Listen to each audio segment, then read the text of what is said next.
Hello అండి, welcome to my channel. This is Srilakshmi. మా అమ్మాయి స్నాక్స్ చేయమ్మా అనేసి అడుగుతుంది. సో ఇంకేమున్నాయంటే రెండు బంగాళదుంపలు ఉన్నాయండి. కొంచెం మైదా పిండి వేసి శనగపిండి వేసి సర్లే ట్రై చేద్దాంలే అనేసి యూట్యూబ్లో చూశాను. సర్లే ట్రై చేద్దాంలే అని చెప్పేసి చేస్తున్నానండి. ఇదిగోండి బంగాళదుంపల్ని ఉడికిపెట్టేసుకున్నాను. ఇక ఉల్లిపాయలు ఇలా కోసేసుకున్నాను. అండ్ అలాగే కొత్తిమీర కరివేపాకు కూడా కోసుకున్నానండి.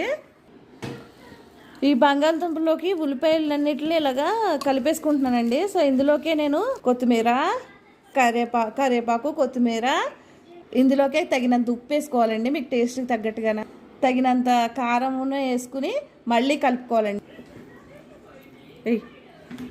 ఒక 2 స్పూన్స్ మైదాపిండి అండి, మైదాపిండి వేసుకుంటున్నాను. 2 స్పూన్స్ మైదాపిండి తీసుకున్నానండి. ఇందులోకే మళ్ళీ కొంచెం 2 స్పూన్స్ శనగపిండి కూడా వేసుకుంటున్నానండి. బైండింగ్కి విడిపోకుండా ఉంటుందండి శనగపిండి. సో నేను అందులోకి 2 స్పూన్స్ వేస్తున్నాను. 2 స్పూన్స్ వేసినాక ఇవన్నీ బాగా కలిపేసుకుని ఫ్రై చేసుకోవడమేనండి. ఇదిగోండి ఇలాగా ముద్ద తీసుకుని జస్ట్ ఇలాగా ప్రెస్ చేసి కొంచెం మీకు నచ్చిన షేప్లోన ప్రెస్ చేసేయచ్చండి.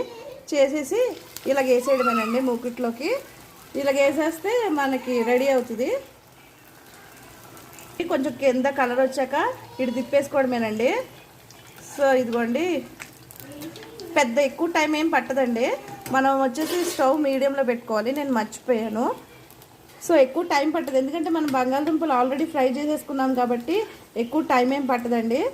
జస్ట్ ఇలా గోల్డెన్ బ్రౌన్ కలర్లో వస్తే తీసేయడమే,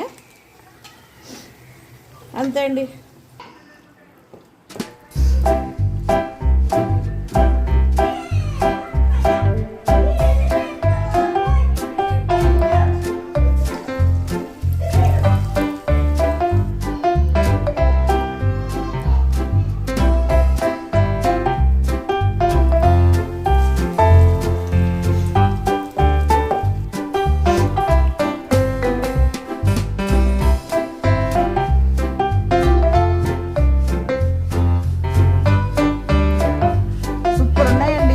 ఇలా క్రిస్పీగా బాగుందండి. ఒకసారి మీరు కూడా ఇలాగా పిల్లలకి ఏదైనా చేసి పెట్టాలనిపించినప్పుడు సింపుల్గా ఇలా ఒకసారి ట్రై చేయండి.